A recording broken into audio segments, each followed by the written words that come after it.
Knitting এবং weaving হলো দুটি প্রধান টেক্সটাইল উৎপাদন পদ্ধতি যা কাপড় তৈরির জন্য ব্যবহৃত হয়।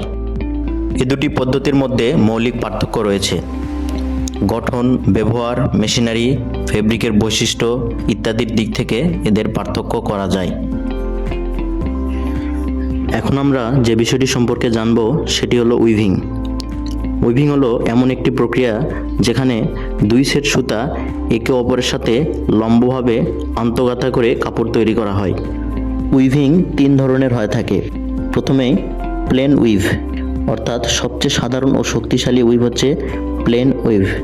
দুই নম্বরে টোয়েল উইভ, অর্থাৎ এখানে ডায়াগোনাল প্যাটার্ন থাকে। তিন নম্বর স্টেইন উইভ, মসৃণ ও চকচকে ফিনিশিং। এগুলো সাধারণত শক্তিশালী ও টেকসই হয়ে থাকে।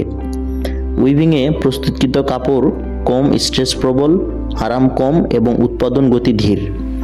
উইভিংয়ের মাধ্যমে শার্ট, প্যান্ট, পর্দা, বেডশিট ইত্যাদি প্রস্তুত করা হয়।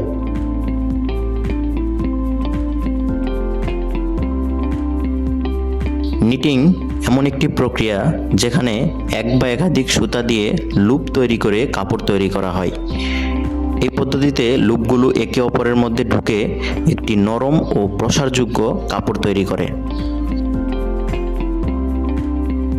নিটিং সাধারণত দুই ধরনের হয়ে থাকে, ওয়ার্প নিটিং এবং ওয়েভড নিটিং।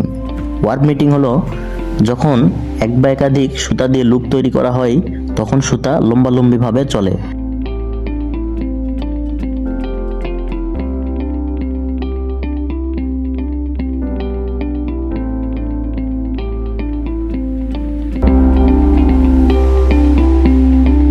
আর ওয়েভড নিটিং হলো যখন এক বা একাধিক সুতা দিয়ে লুপ তৈরি করা হয় তখন সুতা আনুভূমিকভাবে চলে। নিটিংয়ের মাধ্যমে টি শার্ট, সোয়েটার, মোজা ইত্যাদি প্রস্তুত করা হয়। নিটিংয়ে প্রস্তুতকৃত কাপড় বেশি স্ট্রেস প্রবল, আরাম বেশি এবং উৎপাদন গতি দ্রুত।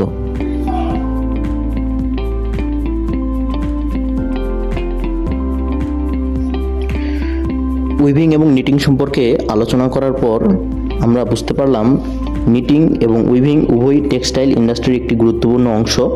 নিটিংয়ে কাপড় হয় নরম এবং আরামদায়ক যা বেশি প্রসারণযোগ্য, আর উইভিংয়ে কাপড় হয় শক্ত, টেকসই ও ফর্মাল ব্যবহার উপযোগী।